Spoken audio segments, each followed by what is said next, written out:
Bantay Panahon! Gumising tayo, umuulan eh. Alamin natin kay John Manalo ng weather specialist po ng Pag-asa Forecasting. John, Igan at Connie, magandang umaga sa iyo. Magandang umaga po, Igan at Oo. Ma'am Connie. Pagpasok Morning. dito, medyo umaraw naman. Anong magiging lagay ng panahon natin dito muna sa Metro Manila, John? Dito po sa Metro Manila, magiging maulap po. Maulap? Opo, manunumbalik po yung mataas na tsansa ng mga pag-ulan. Okay. So, Pero, opo, sige po, sa buong Pilipinas naman. pero po tayong minomonitor na low pressure area. Oo. Nasa labas po ito ng Philippine Area of Responsibility at wala po itong direktang epekto sa anumang parte ng ating bansa. Oo. Ang nagpapaulan po sa atin, katulad ng binanggit natin kanina sa Metro Manila, ay yung hanging habagat or yung Naku, yun southwest naman. monsoon. Oo. Naghaharutan, ganyan. Bukod po dito sa Metro Manila, yung buong Visayas din po ay magiging maulap kasama mga pagulan. Bukod po dito sa Visayas at Metro Manila, kasama po yung Mimaropa region at yung mga probinsya ng Pangasinan, Zambales, Bataan, Tarlac, Pampanga, Bulacan, Cavite at Batangas. So nasa western side po yan ng Luzon. At yung Mindanao naman po, mababawasan po yung mga pagulan natin dyan. At magiging maliwalas po yung ating kalangitan. At dahil mababawasan po yung pagulan, ay maaari pong makarecover yung ating mga soil. Pero posible pa rin yung mga localized thunderstorms. Kaya kung alam po natin na nakatira tayo sa mga bahaing lugar o landslide prone areas, Ingat. mag-ingat pa rin at maging mapagbantay pa rin po tayo. Okay. John, weekend, Apo. pwede ba ako magsampay?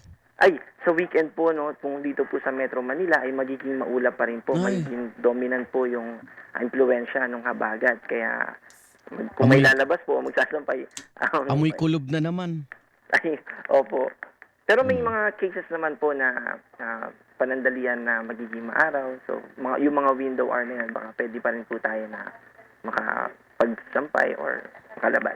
Mhm.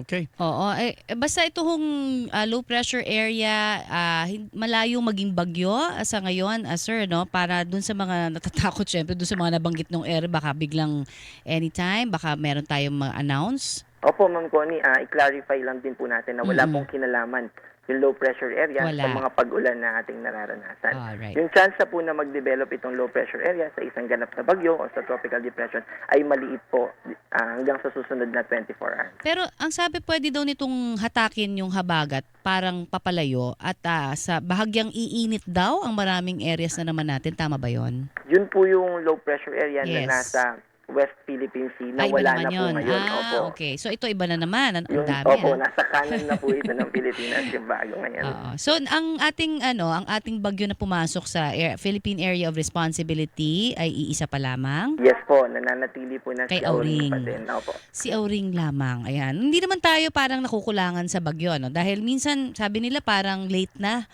yung mga pagdating ng mga bagyo. Wala naman hong effect 'yon. In other words, parang normal pa rin ho ba ito na ganito ka late na pero wala pang masyadong pumapasok na bagyo? Nangyayari po talaga ito. Siguro pwede po nating sabihin na hindi ito madalas kasi may mga years tayo na January pa lang o February pa lang Oo. may bagyo na. Pero may posibilidad din po na medyo mag-accumulate o medyo dumami yung mga inaasahan natin bagyo sa late, sa mga Burr months, ganyan. Yun na nga ang kinakatakutan, 'di ba? Parang yung mga bagyo ng towards the end of the year, yun yung mga parang mapaminsala at malalakas, yung mga Ondoy, 'di ba? September, mga ganyan, 'di ba? Hopefully hindi naman wag naman sana. Hopefully po. Opo. Thank you, sir. John, Thank you. ingat kayo. Salamat. Maraming salamat din po. John Manalo, weather specialist, Pag-asa Forecasting po.